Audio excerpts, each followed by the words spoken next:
Guys, imposible na yung sa kanila nilagay yung ano nila. Ay, yun po guys. Oh,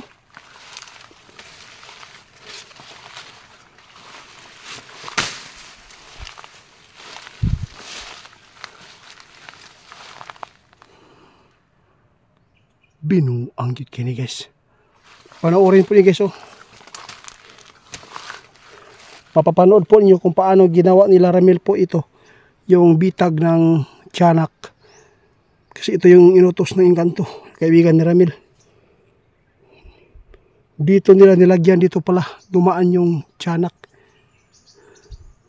kasi po nang nakuha po yung pusa dito, nagtataka po kami kung bakit yung pusa nakuha para maunta to sa tiyanak nga litag. Imposible kayo guys, kaya pinuntahan ko dito para malaman po natin kung andito pa ba.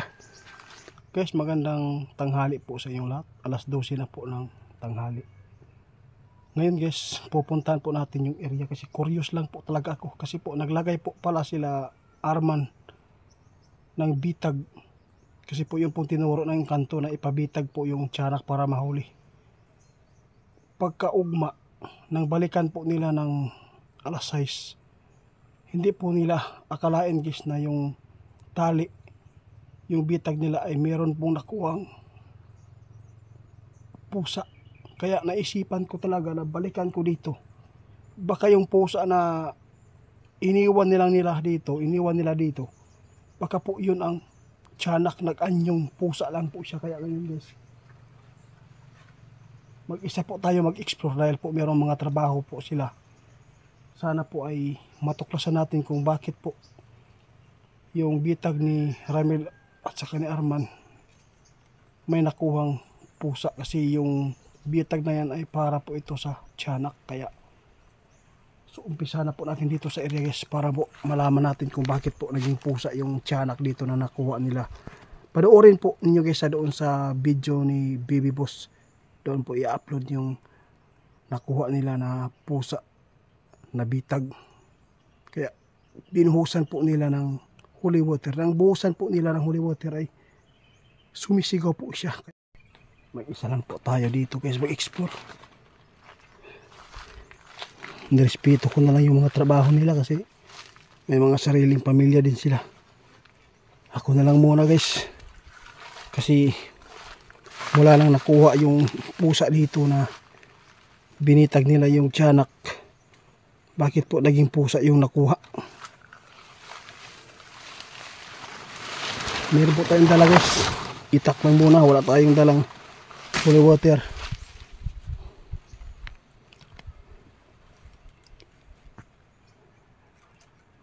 Magmasid lang muna tayo. Kaibigan, yung kantong itim. Kaibigan. Wala man si kaibigan dito. Ayaw man siguro magkipag-usap sa atin. Saan kaya nila nilagay yung bitag nila Ramil? Pupunta natin kasi hanapin natin yung bitag nila.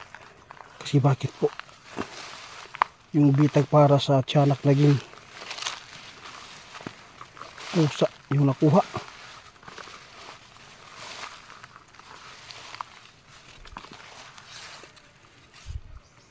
Delikado yung ganitong oras guys, kasi yung mga ahas lumalabas kapag mainit sobra. Sa kanila gitaod ang Santom Lucam Pimanos Benedicto.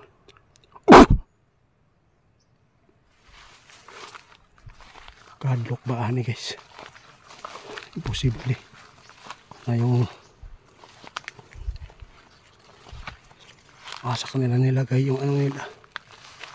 Ay, yun po guys. Oh,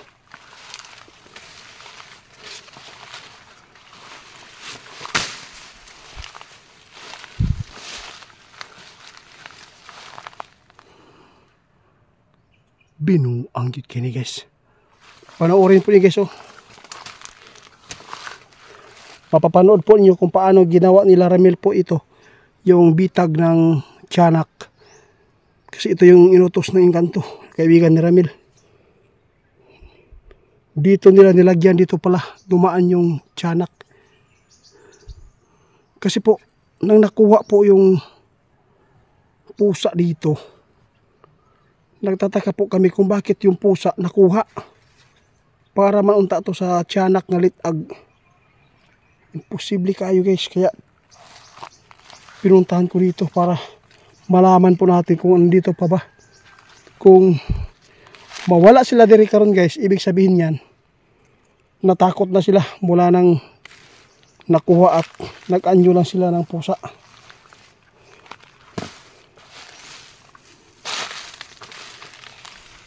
Tiyanak! Galing nila Ramil guys. Kuhang-kuha. Sa bitag yung tiyanak, kaya lang naging pusa man nakuha. Pag wala sila ngayon dito, ibig sabihin nito,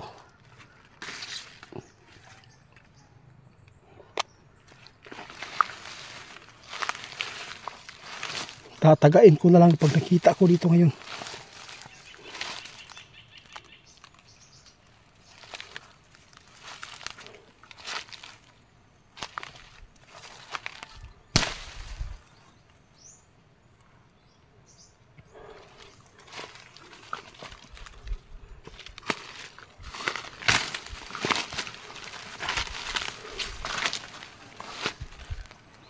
Bakit? Tiyanak, natakot ka ba? Magpakita ka. Sumunggab ka. Mataki ka dito. Naisahan. Wala nagparamdam guys. Naisahan ngayon po sila Ramil at saka si Arman guys.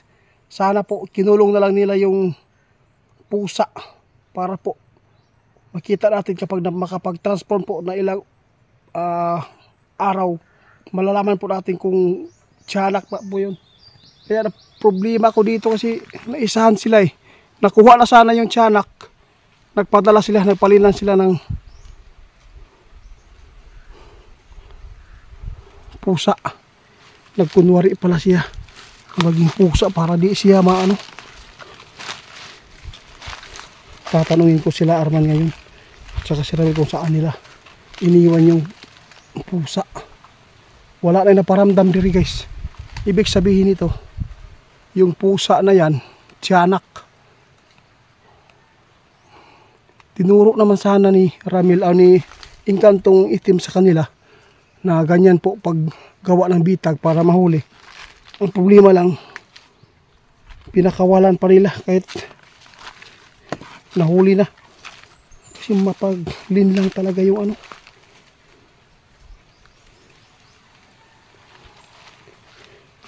First time ko na makita guys na pwede pala bitagin yung ano, tiyanak. Kasayang pagkakataon na sana na kung hindi sila nagpapalin lang dito sila Arman, yung pusa na nakuha dito sana dinala at nilagay po sa kulungan para magkita natin paggabi kung mag-anyo pa ba, mag-anyong tiyanak na.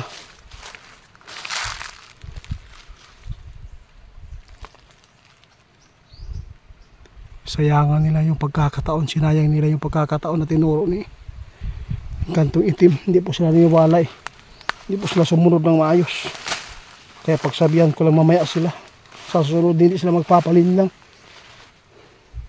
Imposible kayo og pusa lang sa nga normal. Walang paramdam na dito ah.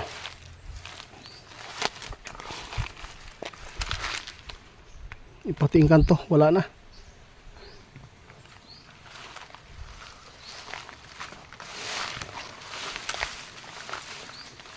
Libutin lang natin guys ha.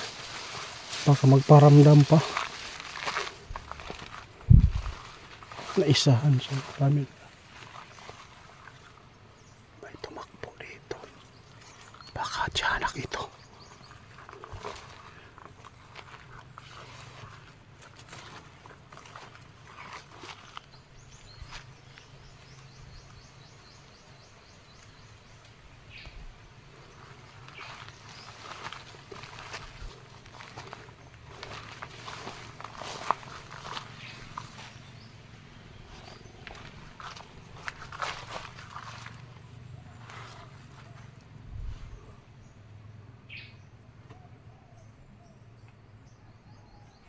Wala na.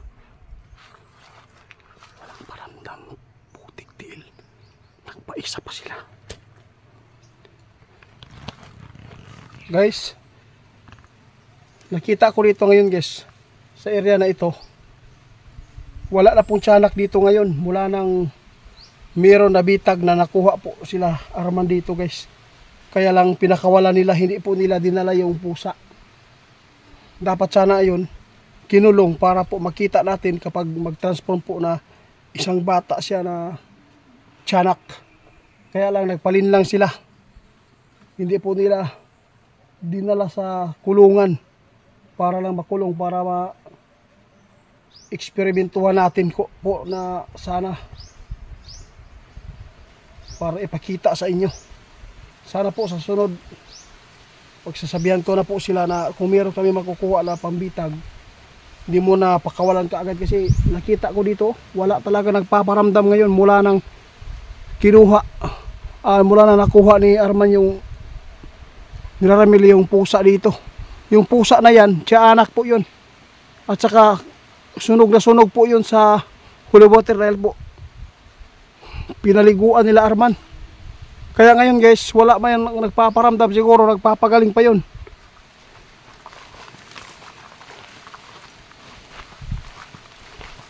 Balik tayo sa area. Balik ta kay sabihan ko na lang sila na yung may-ari dito ng lupa na wala ng tiyanak.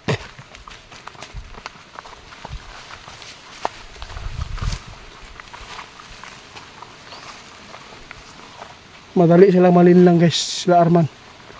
Hindi nila inisip.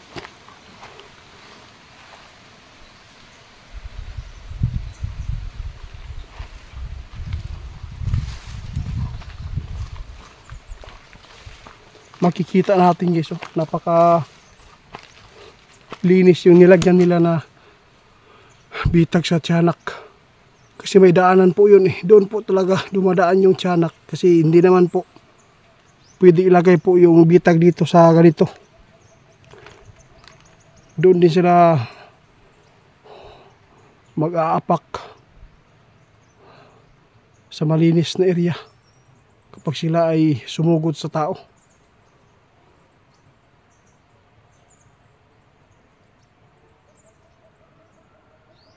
Sinayang po nila Arman guys yung pagkakataon na sana na mahuli, makita natin yung kabuuan po ng anyo ng tiyanak. Nagpalin lang pa sila sa itsura po ng pusa. Tiyanak pala yun. Bakit po siya umiiyak kapag binuhusan ng holy water?